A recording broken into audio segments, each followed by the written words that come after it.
مرسی T V, پیغام رحمت۔ ذکر الہی سے غفلت کا انجام بہت بھیانک ہے۔ سورہ طٰہٰ کے آخری میں اللہ نے فرمایا وَمَنْ أَعْرَضَ عَنْ ذِكْرِي فَإِنَّ لَهُ مَعِيشَةً ضَنْكًا وَنَحْشُرُهُ يَوْمَ الْقِيَامَةِ أَعْمَىٰ۔ جو اللہ کے ذکر سے اعراض کرے گا، جو ذکر سے بھاگے گا، تسبیح و تحلیل سے بھاگے گا، قرآن و سنت کے مذاکرے سے بھاگے گا، اللہ فرماتا ہے اس کی زندگی کو اللہ تنگ بنا دے گا اور قیامت کے دن اندھا بنا کر اٹھائے گا۔ زندگی کی تنگی سے مراد امام ابن کثیر نے فرمایا اللہ سینہ تنگ کر دے گا۔ چاہے اچھا کھا لے، اچھا پہن لے، لیکن سینہ تنگ ہے، اچھی زندگی نہیں ملے گی، سکون کی زندگی نہیں ملے گی۔ دوسری تفسیر امام ابن کثیر نے بعض صحابہ سے نقل کی کہ اللہ قبر کو تنگ کر دے گا، حتیٰ یضیق علی قبر، اس کی قبر تنگ ہو جائے گی، ادھر کی پسلی ادھر، ادھر کی پسلی ادھر۔ لیکن ذکر الہی کے اہتمام کریں گے، قلب بھی کشادہ ہوگا، قبر بھی کشادہ ہوگی، اور آخرت بھی سدا بہار ہوگی۔ اور اللہ نے فرمایا سورہ زخرف میں وَمَن يَعْشُ عَن ذِكْرِ الرَّحْمَٰنِ نُقَيِّضْ لَهُ شَيْطَانًا فَهُوَ لَهُ قَرِينٌ۔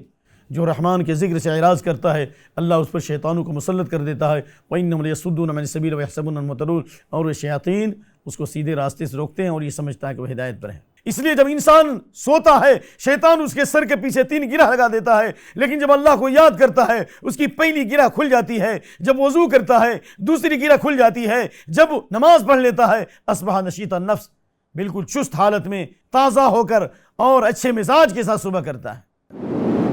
مرسی ٹی وی کے مزید ویڈیوز کے لیے ہمارے چینل کو سبسکرائب کریں اور بیل آئیکن کو کلک کرنا نہ بھولیں۔ جزاک اللہ خیر۔